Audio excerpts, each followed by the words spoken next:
If I look silly right now because of all these layers, that's the reason. Right there. It is 9 degrees where I currently am.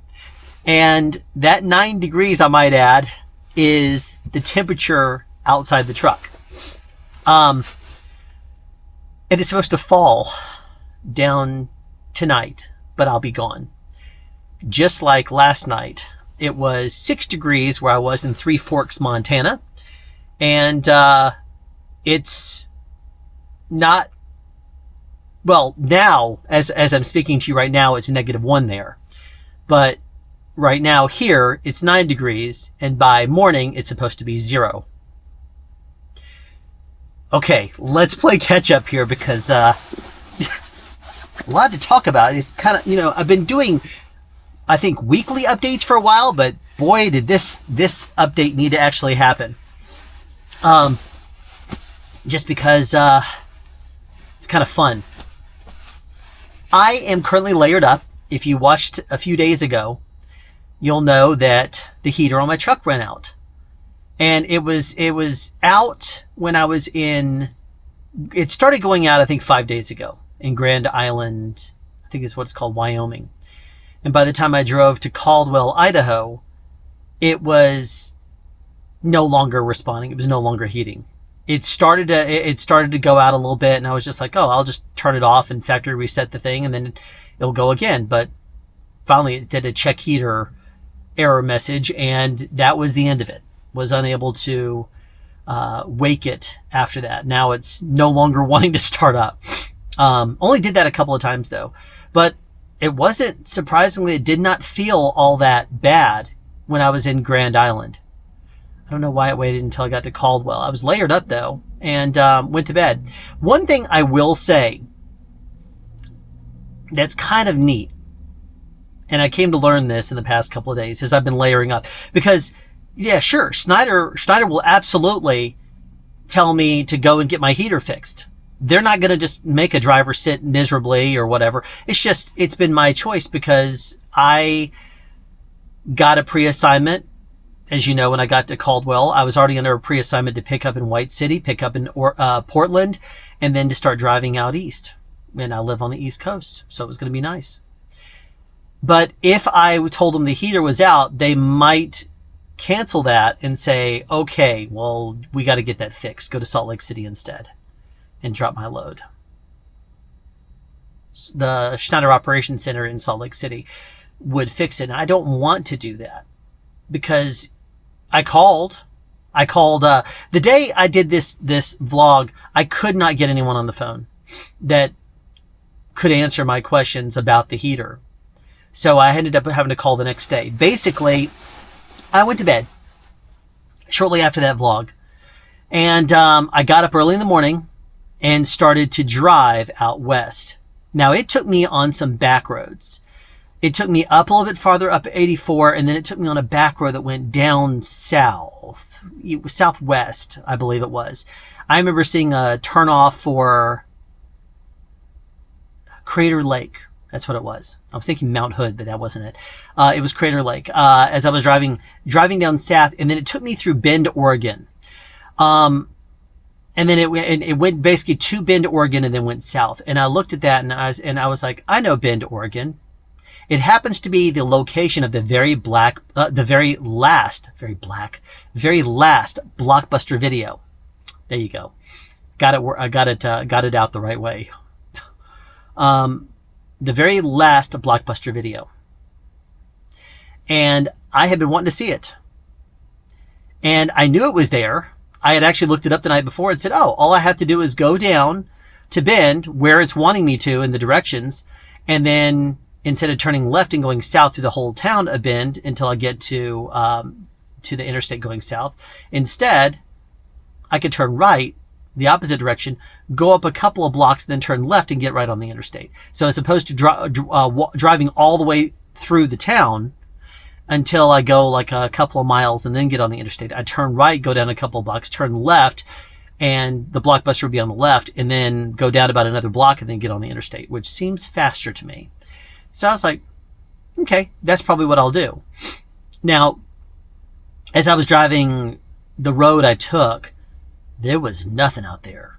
It was dark because, I like to drive at night, and couldn't see anything. There were a couple of areas where you looked to the left and right, and there was just like what looked like a drop off on either side of the road.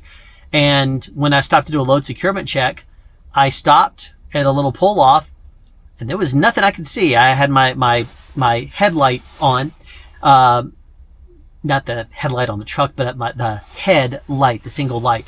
And if I pointed my head over to the left, I could see a little bank that went up to grass. If I looked to the right there was nothing. I saw nothing except a drop, and I couldn't see anything. The light wasn't able to illuminate anything. I listened. It was dead quiet. Really cool, actually, because I like quiet. And I could not hear anything. It was in the middle of nowhere. There were no houses anywhere near. There was no anything anywhere near. So it was quiet. No planes overhead. So since I turned off the truck, the only thing I heard at the very beginning of my load securement check was the flatbed adjusting, because as the pressure changes, and the flatbed comes back up at the back, and then it lowers itself when you drive. So it raised back up as soon as I pulled the parking brake. And it was quiet because it had made all the adjustments by then. That was really cool. Then I started driving down to the towards Bend, and global nav keeps crashing over and over again. And when I put the address, when it comes back up, it started navigating me to White City, but it changed up my path, and it had me bypassing Bend, going on a different road than I had looked at before. And so I was like, well, that's interesting. That's a different road. And I was like, I guess I'm not going to Bend after all. I'm not going to see the last Blockbuster. And I really thought about just going past it, knowing full and well it would reroute, and I'd probably add about 5 extra miles to the trip. But at the same time, I was, just driving, and was like, you know what? I'm not going to be able to go in the Blockbuster. I might as well just drive right past it and just, go follow the directions. As I was approaching that turnoff, though, the global nav system crashed. So I looked at it and I was like, my turn was right here. As soon as I make this turn, probably by then it'll come back up. But since it crashed, and I glanced down at it, I looked up and I saw that and I was like, well, there's my turn right there. And I misjudged how close it was. So as I was slowing down, without me putting on a hard brake, I was slowing down, and because it was snowing out there. It was actually snowing while I was on these. It was sometimes slowing, sometimes it was clear. But when it was snowing, it was snowing. I mean, it was pretty crazy for visibility. Now, it was dry snow, so it wasn't hitting the ground and turning into ice. It was hitting the ground and going powdery. So as I was driving, no big deal. Obviously I'm not trying to break any land speed records in the truck or anything, but as I was driving, I started to approach, and as I approached that intersection, normally what I do is, as I'm approaching a turn, I'll glance down at local nav to get an idea of how sharp the turn is, where exactly it's, I kind of got it down to a science to a certain degree, knowing how the turn's going to be and stuff. But since it just crashed, I looked at it, like, oh, great. Now is a great time to crash. I think my turn is a couple of, after I turn on this road, I think it's like 6 miles, something like that. But I looked back up at the road after glancing down at the tablet and said, well, I'm not going to get any help out of that. And I was slowing down already, but I slowed down too slow. And without me slamming on the brakes or doing a really awkward turn, I was like, all right, well, I guess I'm going to roll on through and continue on, and it'll reroute me. It rerouted me all the way to Bend, where I turn left and go on the business route, the back roads. And then I looked at that. At this point, I said, you know what? I think this was the universe telling me, because I think I've only missed a turn maybe twice in the truck, and both of the other 2 times were in my first few weeks out. So I think this was the universe and God telling me, you need to see that Blockbuster. So I went up, and instead of turning left and going south through the whole business, stopping and starting at every single traffic light, I turned right, got stuck by both of those traffic lights, made my left turn. And since it was early in the morning, I went and took, I saw the Blockbuster video right there. I was like, oh, that's cool. So I went ahead and just pulled over to the side of the road since there's no one there in the middle of the night. I pulled I put on my flashers, took a quick picture of the Blockbuster, took a quick picture from inside the truck of me just doing this number. No one was around. I was watching, and I was stopped. So I think it was a total of 20 seconds. And most of that time was me grabbing my phone from behind me because I don't keep my phone next to me. I put my phone back in the sleeper berth when I drive. So as soon as I pulled the parking brake and flipped it to, neutral, I jumped up and grabbed the phone, quickly hit the button, took a picture of the Blockbuster, and then took a picture of me pointing at it. And then I put the phone back and then hit the road again. The light still hadn't changed and gone green the other way. That gives you an idea. I'd made the turn, stopped, taken the pictures, and the light was just starting to change as I was pulling away. I was like, oh, that's pretty fast. So anyway, I got, south out of Bend and did my half an hour stop, so that way I could, and that was near Crater Lake, and that way I could start going through this park, national park or something like that. And then I started getting a little frustrated because I understand going slow for safety reasons. When there is powdery snow on the ground, there's a straightaway. There is no adverse weather conditions. It's no longer snowing. It's not dangerous at all. The speed limit in this area was, I think, 60, maybe 55, 60, 65, something like that. And I got behind this value truck going 29. And I do mean 29 and not 30, because I slowed down and set my cruise control originally thinking he was at 30. But I looked at the adaptive cruise control, and he was clocking at 29. So I hit the down button and I was going 29. So basically for over an hour, I was following this truck going usually 29 miles an hour all the way up to about 40. It took about an hour and 10 minutes for me to go 35 miles. I was about to lose my mind. There was a long line of cars behind us. And cars kept flying past us every single time, opportunity you have. But in this park, you do not have a hill climbing lane, a passing lane. It didn't appear. One of those did not appear. Otherwise, I'm sure he would have gotten in the right lane and I could have passed him. The cars, they had a white dotted line quite often, so they could fly past us both. Semis cannot do that, though. So I was extremely annoyed having to deal with this. Just, you want to talk about, what will make you lose focus and not even pay attention? There is nothing worse and more distracting than going down a straightaway when the road conditions are not bad, because it was dry and there was a little faint dusting of snow on there. It was not bad at all. And some truck in front of you is going 29 miles an hour and you can't pass him. I have no idea why he was going so slow. And I understand if there's anybody watching and saying, well, it's better to go slow and be safe. Yes, it is. But safe is not necessarily going 29 when it's bright. It's sunny out at this. Well, it's not sunny. It's technically overcast, but it was bright. You could see everything. The roads were not bad at all. That just about drove me crazy, though, because at this point, all you could do is just stare ahead and try to focus, and you're losing your mind. That, to me, was extremely frustrating. I'm all for going slow when conditions mean that you should, driving within conditions. But man, was that annoying. Anyway, finally, once we got out of the Crater Lake National Park or whatever it was, I could finally pass the guy. He got in the right lane, and that's when he decided he was going to hit the gas. He starts accelerating up to like 55, 60 or something like that. And at this point, I'm so frustrated, I go ahead and just stomp the gas and pass him. Anyway, so I get past him, continue driving back roads until I get to where I'm going, which is White City. Pull in there, drop my pods, pick up the new pods. And at this point, I find I think it was Colonel Point Colonial Point, something like that. I go ahead and stop there. And I say, okay, I'm going to go ahead and call it a night.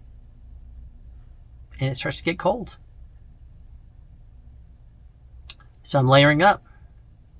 I think the temperature got down, I think that night, to about 20 something. Next morning I got up early. I think it was around midnight. And I hit the road because I knew it was going to be... No, it wasn't 20 degrees. I take that back. Because I was driving in the rain. Not the whole way. So it was probably 40 that night, now that I think about it. Because I started driving up north, and it was okay for the first couple of hours. After I did my load securement check, I continued to drive because I knew that about the first 2 hours would be fine. After I do my load securement check, I'm going to run into some rain.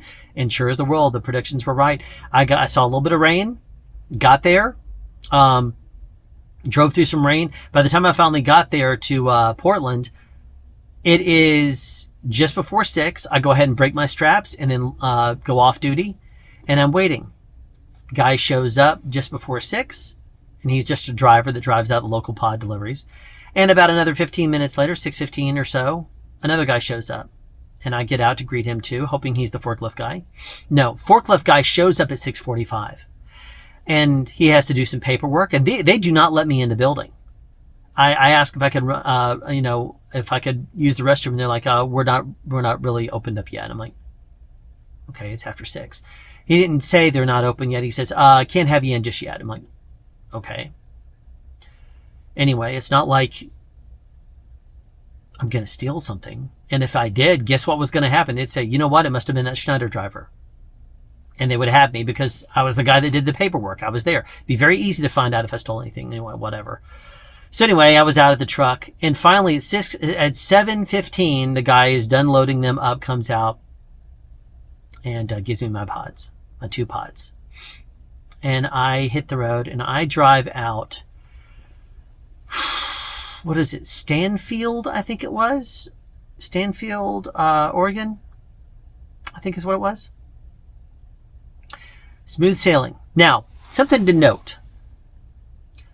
Winter Storm Finn was what that rain was. It was just starting to break the coast. Now, Winter Storm Finn starts kind of up in the Oregon, Washington area and pushes southeast. At the same time, on the East Coast, we have Winter Storm Ember that is making up to like 8 inches of snow on Schneider trucks that they're posting in the Schneider forums online. You're looking at that thinking, that's pretty ridiculous how high the rain is, how tall the snow is. And it's shutting down things. People are losing their power up north and stuff like that. One of those rare occasions where I'm actually happy to be on the West Coast. But I now have to get myself across the country with Hurricane Ember, or not Hurricane, take that back, Winter Storm Finn on my tails. So basically, as it starts to make its way across Oregon, once it hits Idaho and gets in the Rockies, it starts to turn into snow. And it kind of lingers and floats around up there a little bit and pushes out, continuing to go through the Idaho Rockies. It goes all the way down to Colorado and through Wyoming and stuff like that. I'm looking at the weather constantly. And I started this the day that I was actually in Caldwell. I was looking all over it, trying to figure out the best plan of attack. And I had already kind of figured out what I was anticipating being the right thing. When I got to to Stanfield, Oregon, I stopped for the night at this one Flying J pilot out there. And I am talking to, my partner back home, and she's telling me that, you got to be careful and be aware the storm's coming. And I'm like, oh, believe me, I know. I've experienced the rain from it, and I am not looking forward to encountering more of that. And she was like, so what are you planning on doing? And I said, well, you know what? I'm thinking I have three different potential plans here that I could choose from. Number one, I could continue down 84, which is where I was, and which is what the GPS was telling me to do. Go down 84, take a fuel assignment there in Caldwell, Idaho, and then continue on through to where it meets up with I-80 in just northeast of Salt Lake City, and then take I-80 across Wyoming. Okay, that's one plan, one idea. Another one would be going up US 326, 329 from where I was. And at this point, I would basically go all the way up to 90 and then take 90 past Spokane, Washington, through the 70 miles in Idaho of the Rockies, and then through 20 or so miles of the Rockies in Montana. And then continue all the way down Montana, and then I could either split and take I-90 or I-94. I-90 goes through South Dakota, I-94 goes through North Dakota. So those are my ideas and my plans. And I am talking to my partner about this, and she's telling me, she's talking to her various different friends, and they're asking all these questions because they know I'm driving a commercial vehicle. And they're like, how fast can you get down there to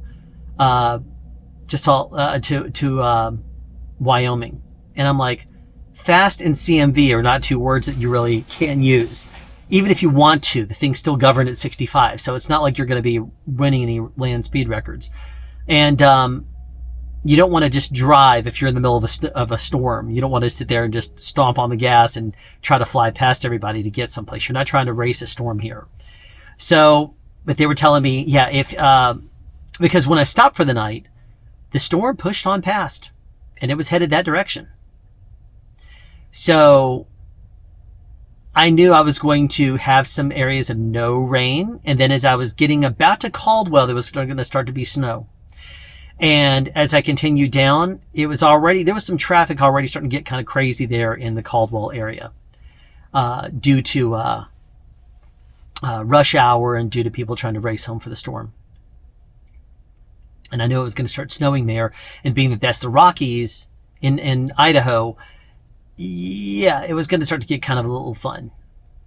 So I'm looking at this. I go to sleep. I wake up, probably at what was 8:30 p.m. in Pacific time. And I call back real quick and I say, tell me the latest, because she was asking a bunch of her friends what they would recommend. Everyone was saying go down 84 to 80. And I looked at that and I was thinking, my gut is telling me go up 90. Looking at all the reports and stuff like that, I'm looking at it and it looks to me like Winter Storm Finn is not going to go up to after the beginning of the Rockies in Idaho. It didn't look like I was going to be running into very much of it at all that first day. I would get a little bit of a dusting, it looked like, the second day, and as I started to push myself out towards North or South Dakota, I would start to lose some of it, and I might just get a little bit of the dusting of Winter Storm Finn. If I went up to North Dakota, probably wouldn't see any of it. Now, there's been some snow up there, so there's a little bit on the road, but they're up north. They're used to putting sand on the roads. So I was not anticipating it being overly bad because it hadn't snowed up there in a while. So I said to myself, I'm gonna go with my gut on this. I feel confident going up 90. Now, the thing to note is it was like 3,200 miles to get from White City over, Caldwell. No, I take that back. White City up to Portland and then across to Phoenixville, Pennsylvania, and Cinnaminson, New Jersey. So from Portland, it's like 3,000 miles, a little bit less. So I'm looking at this thinking, okay, 3,000 miles across the country. If I'm averaging, normally, if I average 600 miles per day, I could get there in 5 days, plus my reset, 6 days. I put an ETA in because it said it was going to be a. I looked at that and I said, I had like 8 days to get there. And I originally was thinking, put in your ETA for 6 days. And then I said, no, I'm going to change it to 7 days, arriving a day early. But I knew that was optimistic. I was anticipating pushing back anyway. So instead of getting there on Friday, I get there on Saturday. But I decided I was going to go ahead and leave it. I put the ETA in there and I said, you know what? I'm going to go ahead, and when I leave Portland, I knew I was going to go about 160 miles, was it, I think, to Stanfield? Stanfield was my cutoff. And the reason why I stopped there is because I could determine if I wanted to go north or south. And when I made my call and went up north, I was committed. I committed myself to it. I said, I'm going up north. When I stopped for the day, I said, here's what my plan is. I know it's going to be 200 miles from where I was up 326, 329, up through Spokane into Idaho. As soon as I cross into Idaho, there's 70 miles on I-90 in Idaho. My goal was to get past and out of Idaho into Montana, where it's no longer the crazy Rockies. It's an occasional steep hill and then back down. And so I said, my goal is to make 300 miles a day. I'm going to take it nice and slow. I'm not going to anticipate going any more than 300 miles. I went up. I think it was 3.5 hours, and I told myself to get up 4 hours. In 4 hours, I wanted to be to Idaho. I got there in 3.5 hours. And since my truck was actually starting to run low, here's something interesting. I mean, back in the 50s, Oregon established this law where people are not allowed to pump their own gas. They were allowed to during COVID, but then that law was lifted in what looked like the latter part of 2023. So you no longer have to have full service pumps. You can actually pump your own fuel in Oregon. But when I tried to get some fuel at that gas station, it asked for a license number and something else number. And I looked at that and I'm like, my app has never told me this before. Well, I did a little research. Apparently, I could not find anything for CMVs, but apparently that's the law with regards to regular people. So I'm guessing it was something very similar for CMVs. You have to have a permit to pump your own gas or something. I don't know, but I said, you know what? I'm going to fuel up when I get to Idaho. Because if I stopped in Spokane, it was like $5.49 per gallon in Spokane. But it was like $3.79. What was it? 18 miles away into Idaho? I don't know how Spokane. I mean, it's Washington, different state, different lawmakers. Holy crap, almost a $2, it was like $2.60, I think, difference in the price. Maybe I was off on that. But it was bad. And if you're putting in hundreds of gallons, that's going to add up to a couple of $100, almost. 150. Anyway, I didn't want to fill up in Spokane. I went ahead and filled up in Idaho because I did not get a fuel assignment other than Caldwell, Idaho. And I did not want to follow that because if I did, it was going to take me directly toward the storm. This is when the fuel assignment pops up and says, this is the way you should go. And it says, because of that, we're going to make this choice for you. Well, Schneider says you're the captain of your own ship. Okay. I understand. And that means that I'm not going to take myself into a storm where I anticipate there to be bad issues on the road. Unsafe conditions, potentially having to shut down early or shutting down, not making nearly as many miles in a day. That doesn't seem very appealing to me. And if I were to go up I-90 instead, I'm adding only about 40 miles total to my drive. But because it's going to be a safer route, because it's going to be drier, less snow, I mean, even Salt Lake City and the Colorado area and stuff, and I-80, I was looking at the apps, and it was showing up to 18 inches of snow in some of the areas that was on, well, not directly on the interstates that I was taking, it was just off. So I was saying, you know, the maximum going up through the northern part of Idaho was 4.6 during the same time frame. 4.6 inches total versus 18. So I said, you know what? I'm going to take the I-90 route. It's going to be safer. There's going to be, I mean, I anticipated more traffic, but there wasn't. And since I could not fuel up at all in Oregon, I was starting to run low. And because the fuel is normally around $4.29, and I'm told by the DTLs it gets down, it's cheaper than that with the cost that Schneider pays, but I get the receipts. You know, it emails me the receipts, so I don't know how much lower it actually is, because when I was looking at the fuel price for me, it was like something. It was like $4.39, something like that. It was very low. It might have been $4.29 now that I think about it. Wait a minute. What was the price? I'm going to just look it up real quick because I can't remember. I remembered screenshotting it when I was fueling up. And I hate that I'm looking at my phone right now, but I remember looking at it. I'm in the wrong folder, aren't I? I sure am.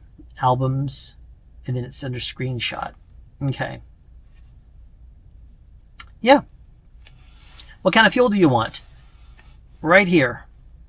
It is $3.49.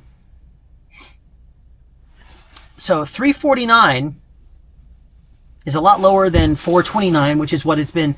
A lot of the Midwest and Westes have been driving out there. So I was pretty pleased with that. All right, so I went ahead and filled up at that point because the truck was below a quarter of a tank at that point. I think that the estimated, number of miles you can drive left was down to 79. But again, I was in Washington and I could have stopped in Spokane. I could have stopped at this one place that was on the way up, but I said, you know what, if I need to get some fuel in Spokane, I'll do that, but I'm not going to just fill up or something like that. I want to at least be economical about this and be smart. Company would appreciate that. And then when I was approaching Spokane, I'm like just sitting there in cruise control, and I'm like, you know what, I'm going to be fine. I don't need to stop in Spokane. So I went ahead and got on to Idaho, fueled up, and I tell you, there was I came to learn that in the pass that I took about 3 hours before I got there, about the time I was leaving Oregon, there was a traffic accident that had just gotten cleared and traffic was clear. So that pass was open. Nobody was there. I had the Rocky Mountains on I-90 practically to myself. That was a really, really interesting experience too. I don't know. I mean, because it was still, you remember the 4.6 inches. It was snowing. The roads were pretty clear. I mean, the roads were absolutely clear from people, but the roads only had, and they'd been icing out there and putting stuff down on the roads, so it was safe. Now, granted, I was taking it easy. I was taking my time. Wasn't driving fast. Nice and slow. But still, that 70 miles, I got through there just fine. Wasn't bad at all. I took it at the pace I wanted to, really slow, got through the Rockies, and then once I got to Montana, put it back in cruise control because the roads were fine. Montana was doing a great job clearing the roads too. I ended up going 550 miles, 554 miles total. Imagine that, 550. I think it was Stanfield, Oregon. I took my time through the Rockies, and I got to Three Forks, Montana, and it was 554 miles total. Easy. Wasn't racing or anything like that. I was just sitting there in cruise control, and there was almost nobody on the road, and there was a bunch of sand in the left lane. Because basically, I think what they did is I think they put down sand and something to defrost, to keep the road, from freezing over. And then when they come back over the second time, I don't think they do the left lane nearly as much as the right. Because there's this kind of off-white colored, sand, color with what looks a little whiter than that. In the left lane, and if you go there, it makes a cloud of smoke behind you. It's funny because if you go to pass somebody or somebody passes you, if it's a car, a little bit of smoke, a little bit of this cloud. If a semi passes you, man, does it turn into a whiteout condition. It's just, there is so much just all over the place. It's crazy. Hilarious, actually. I mean, just the road cloud is amazing.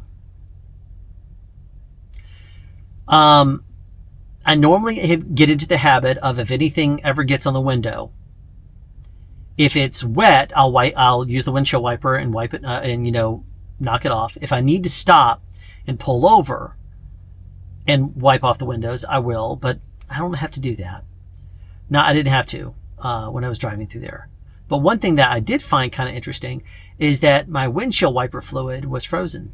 When I tried to pop the windshield wiper fluid, I had a nice heat going in the truck, going right up on the window. Nope. Not a bit of an issue with keeping the window warm, but the wiper fluid was not coming out when I pushed the button. So I guess it was frozen. Anyway, got to Three Forks and shut down for the night. Temperature dropped down to, I think it was 6. Went to sleep overnight in the truck.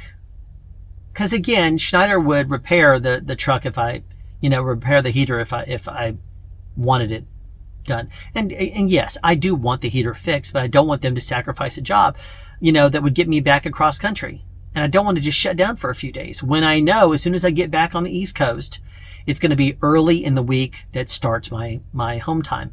If I get back there and get there on Saturday now, because I pushed it back from Friday, then they'll probably start to take me back. They'll take me back down south. Maybe they might hover me around up there a little bit. I don't know.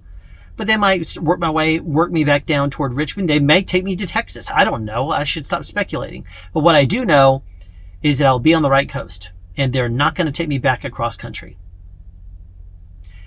Now, in Three Forks, I did some looking around because Montana's above Wyoming. I was very curious as to what happened. So a friend of mine who lives in Salt Lake City that I visited a few weeks back, I told him that when I was listening to my partner's friends saying there's a possibility I'm going to be down there kind of in the Salt Lake City area. But he ended up telling me that the pass, Parsies Pass or something like that, which is on I-80 going into Salt Lake. So if I decided I was going to drive down into Salt Lake and stop for the night at the OC to get my heater looked at, it would have been chain law in effect at least that one pass, because that's the pass near him. So I was looking at thinking, okay, well, I'm glad I didn't go that way, because I did not want to get down to, had already driven 550 miles, if I even got that far. There's no guarantees I would, because if I tried driving that way, it was a lot more traffic. There was a lot more going on, and came to learn that it iced up. Not iced, but it was very, very snowy, and there was a lot more traffic, as opposed to the way I went, where there was nothing. So when I got up in Three Forks this morning, I glanced at my app to see what it looked like in Wyoming, because I was curious as to if it was clear or not. Wyoming was reporting that there was black ice on I-80, that the roads, you need to take it slow. There were still heavy winds, and I looked at it and said, it looks like I made a good call. They didn't close it down. They didn't close down I-80, but they sure were going slow. Somebody posted a video of I-80 in one of the forums I'm a member of, and it was going maybe 30 to 40 at that place, and the road was iced over. I didn't see chains on the trucks in front, but I guess it was because they weren't going through mountains, or maybe it was just that part, or maybe it was just the road was icy only in that one part. But it was definitely slower. And it was pretty much as fast as you wanted to go with the speed limit on I-90. So it looks to me like I made a good call. So I made it through Montana, and I opted to take 94 north to North Dakota. Now at this point, that's where the GPS was routing me. It was telling me, go that way, because it's actually quicker for you to take I-95 or I-94 north through North Dakota, then go through basically Minneapolis, Minnesota, then go through Wisconsin, Chicago, and just make yourself, take yourself around that way, and then you stay up kind of north. You pass after Chicago through Indiana, and I think you end up pretty close to Pennsylvania. You come out at Pennsylvania at that point and drive on past. As opposed to if you get on South Dakota would basically, it cuts down more. It goes down more and then comes back up. So it actually adds, if you go that way, it would add closer to 60 or 70 miles. So North Dakota was better for two reasons. Number one is it was going to be shorter. Number two is it was going to be pushing farther away from Storm Finn. So I was like, you know what? I'm just going to go on up to North Dakota. I haven't been up through North Dakota. I've never been to North Dakota, actually. I've never been to Wisconsin either. I have been to Minneapolis, Minnesota. So I've been to the Mall of America and stuff. In a former life, I was a professional photographer. And for, twice a year, we would go up there for district meetings or departmental meetings. And I was in management over there, so they took me up there. Low-end management, but supervisory training role. But I went up there. And so I've seen Minneapolis when it was negative 20 degrees and negative 39 with the wind chill. But I've never been to Wisconsin, never been to North Dakota. So there's some things for the bucket list. I'm in North Dakota right now. That's where I decided to stop for the night. I'm very curious. I'm going to have to research this. Diesel number 1 versus diesel number 2. I know that I kept getting these warnings saying, you must use either additives in the fuel tank, which is against Schneider policy. They don't want us doing that. Or use diesel too, which has the additive built in. And that's cool. I can do that just fine. I'm sure that Idaho and Montana and North Dakota in this time of year, they're only selling diesel too. The one with the additives. So that's going to be fine. That's not going to be an issue for me to fill up there. I don't think they would give us fuel that doesn't have an additive in it. Anyway, I've been driving overnight and finishing my day at 8 a.m., 9 a.m., something like that. It's been very pleasant. I like driving overnight. Not hardly anybody on the road. It's peaceful. The only last thing I'll note, and this is something that back in my 20s, I was a martial arts instructor. All these different jobs, right? You're learning about. I was a martial arts instructor. And when I met my partner back then, she told me, we later got married, she told me, you hold your breath in your sleep. I was like, really? Because, and I can't say I hold my breath when I'm throwing punches or kicks in martial arts either, because breathing is part of what you do. But apparently, I, in my sleep, hold my breath. So she said, you should get a sleep study done. I ignored it for like 15 years. Eventually, I ended up going, and they said, yeah, you have sleep apnea. Okay. So that means I have a CPAP. That also means I have a really funky looking, I bought this pillow. That way it has a cutout because I like sleeping on my side. So that way you can sleep on your side and your mask goes right into that. But here's one thing I will say. I'm layered up now. I got this layer on. I got this layer on. Then I got my underlayer on. And this is a Carhartt coat. It's a J133, so it's the warmest one. And then I got my plush hoodie on the inside that has like the faux fur lining. So I'm pretty warm torso up. Where I'm not warm is my legs and feet. When I left my house last time, I forgot to bring thermals. Boy, do I have enough layers for the top. But I forgot to have thermals, and I am wearing thermal socks. They're made by Darn Tough, and they are the heaviest duty winter socks they sell. Even then, my toes are cold. My feet are cold. That's the reason why I have this cloak that I'm using as a blanket over top of them. Man, I do not like how this thing puffs up. Let's keep it down. Keep all the heat close. In the meantime, it's not like I'm looking through this huge belly. I already have a big enough belly. Here's one thing I do appreciate about the CPAP. It heats the tube. I set the temperature for 82 degrees. I buried myself under the duvet, wearing multiple layers on top. I have a couple of jackets. I have my cloak. I have my duvet. I get myself under the blanket with the CPAP mask on there. I get myself all comfortable, covers completely over my head and everything. I'm in a little cocoon, a little nest with heated air coming straight in.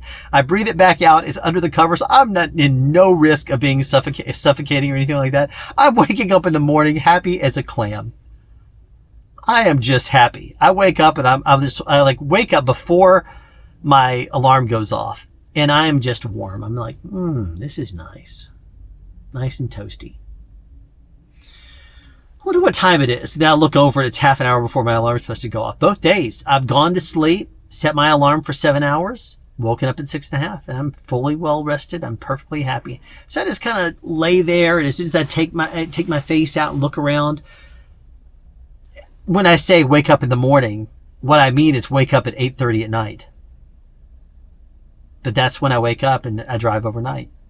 I'm now back in Central Time, so I technically don't have to. I'll probably sleep into 9:30 p.m. tonight. No, what I need to do is look at the weather. I'll probably set it for 8:30.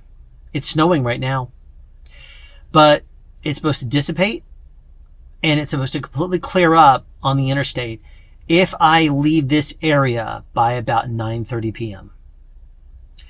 And it's only about 200 or so miles to get to the border with where Minnesota is. And then it's going to be about another 200 miles down to Minneapolis. So 400 miles. I got a shutdown. I have just under 8 hours. So if I can make it there, that is my goal. Because I did a search for drop lots in the area, and it looks like in Minneapolis, there is a drop lot and it says Schneider Service and Repair Facility. If I stop there, and they do have a maintenance and service department there, I'm going to say, hey, you mind looking at the heater while I'm on my 34 reset? Because I have a friend that lives, I know some people that live in Minneapolis. And so what I'm going to do is stay with him overnight. He's already said, yeah, I'll pick you up and you can come over and spend the weekend with me. Cool. Him and his family. And that way, if I can get the heater fixed, I would love to. I mean, this would be my last night of having to deal with the heater. Something tells me, though, they're not going to be able to. It looks like when you look at it from above on Google Maps, it looks like just a drop lot. We'll see when I get there.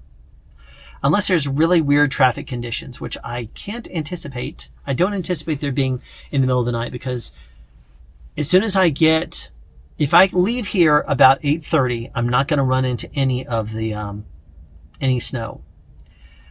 There is snow even if I left at the very beginning of my 10-hour clock. As soon as that 10-hour clock is up, if I left right then, I'm still going to be encountering a little bit of snow by the time I get to Minneapolis. No more than an inch if I leave here at 9:30. If I left here in minimal time and left at like 6, I'd probably still, I'd run into snow on the first part of my drive. Like right now, it's snowy. I'll run into some traffic in North Dakota. Not so much snow through Minnesota until I get toward Minneapolis. Then I'll run into snow. Looking at it, it looks like the best time for me to arrive in Minneapolis is going to be between 3 and about 5 a.m. So I'm going to give myself a little bit extra time, knowing that I have about 7 hours and 51 minutes on my clock. I'm going to go ahead and drive, leave out. I already have myself a couple of backups, so I can't make it that far. That way I'll stop at truck stops on the way to Minneapolis. But my ultimate goal, which 400 miles should be doable in a little bit over 6 hours. And that's at the pace I've been going. I have 8. Today I made it 638 miles, I think it was, in exactly 10 hours. Smooth sailing, no issues. So if I can maintain that, that would be awesome. If I could do Minneapolis and they can look at my heater. I got a message today, popped up on the tablet saying, your preventive maintenance window is scheduled between January 19th and 29th. Well, guess what? My home time starts on the 20th. I think I might call the Schneider OC there and ask if I need to schedule an appointment or something like that. because that would be awesome if I could get them to do the PM on the truck. There is one thing coming out of the power steering reservoir right there on the hose. There is a couple of days ago, it looked like a tiny bit of fluid, like a couple of drops.